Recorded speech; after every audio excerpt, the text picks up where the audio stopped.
There was a berry so dangerous in America that simply growing it could get you fined, all because it threatened one of the nation's most valuable industries.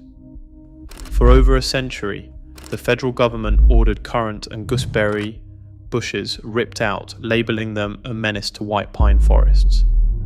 But did the science and the devastation that followed really justify turning this fruit into a national threat, or was something larger at stake?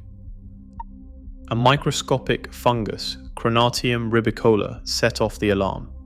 This pathogen does not simply infect a tree and move on.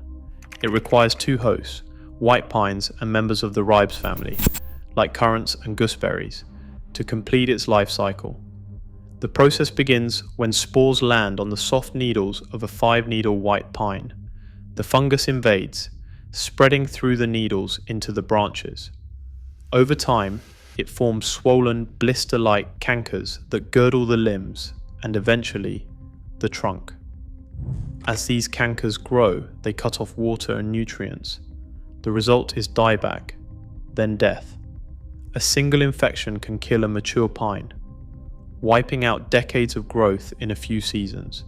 But the fungus does not stay put. Once established in the pine, it produces ascospores, microscopic particles designed to travel.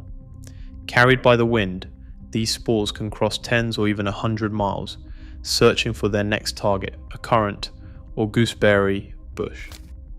When they land, they infect the leaves and stems, multiplying rapidly. On these berry bushes, the fungus produces a new generation of spores, which can then return to infect more white pines. This back and forth creates a relentless cycle, with each host enabling the other's destruction. The devastation was not subtle. Pines in infected stands showed streaks of oozing resin, dying limbs, and eventually entire forests lost. In regions where white pine was the backbone of the local economy, every new canker meant lost timber, lost jobs, and lost revenue. With the disease moving invisibly on the wind and hiding in berry bushes, the logic of total eradication seemed, at the time, almost inescapable. Congress responded with speed and severity. In 1912, lawmakers passed the Plant Quarantine Act, handing the United States Department of Agriculture sweeping new authority. For the first time, federal officials could quarantine, restrict, or outright ban the movement of plants seen as threats to American crops and forests.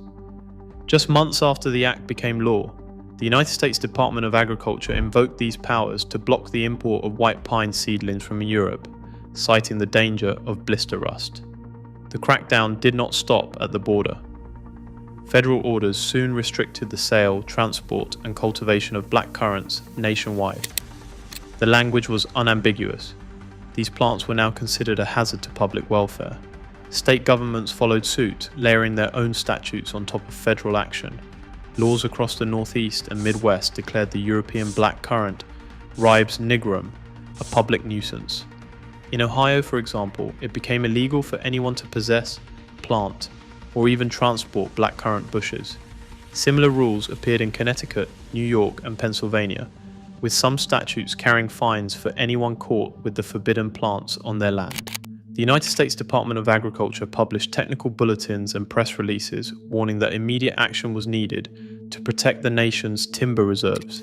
Federal and state agencies were now empowered to enter private property, order the destruction of berry bushes, and enforce compliance through fines or criminal penalties. What began as a scientific concern had become a matter of national policy. The full weight of government was poised to root out the threat wherever it was found. Crews assembled at dawn, boots crunching through dew-soaked grass, with orders to sweep the countryside clean of forbidden bushes. Field supervisors handed out paper maps marked with circles, each one tracing a buffer zone around valuable white pine stands, sometimes stretching a quarter mile in every direction.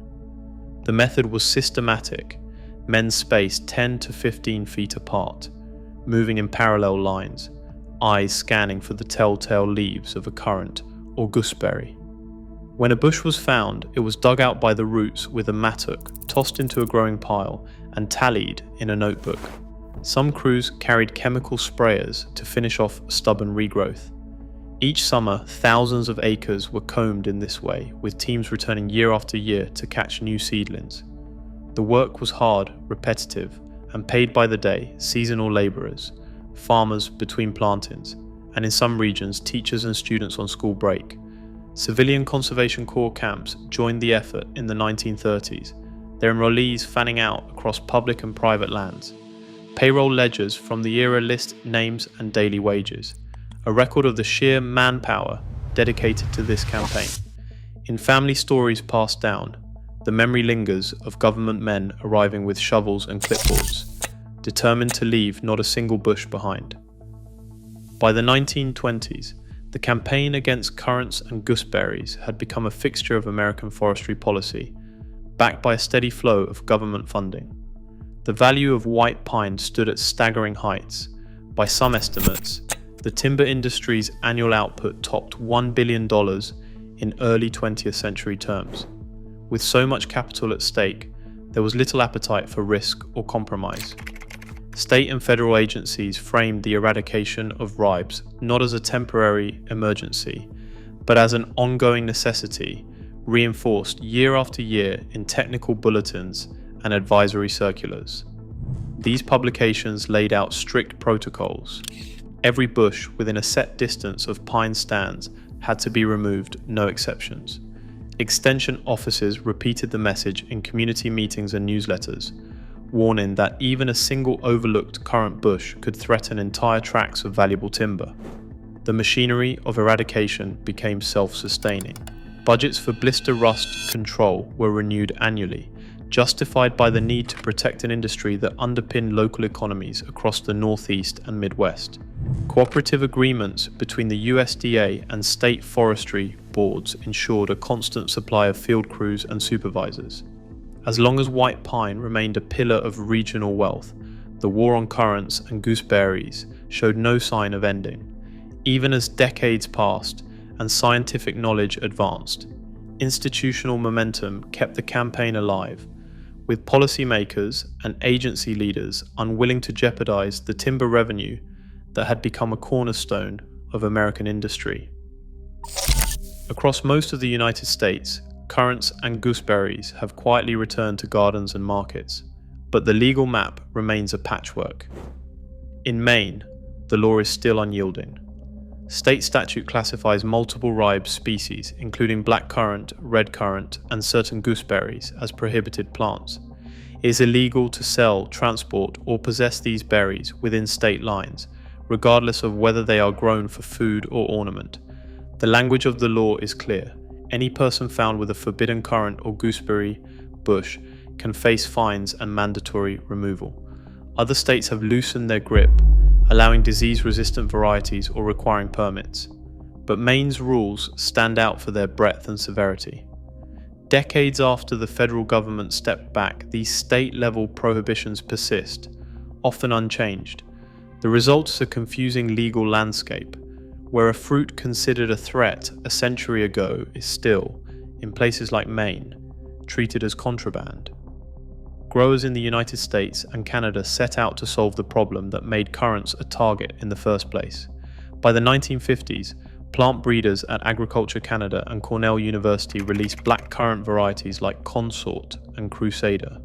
These cultivars carried resistant genes, making them nearly useless to the blister rust fungus. These new plants could be grown safely even near white pines. Meanwhile, scientists studying the disease confirmed that spores from infected pines can ride the wind for over 100 miles.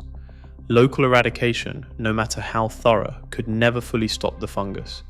As the science changed, so did the conversation. Some states began to allow only resistant cultivars, while others clung to outdated bans.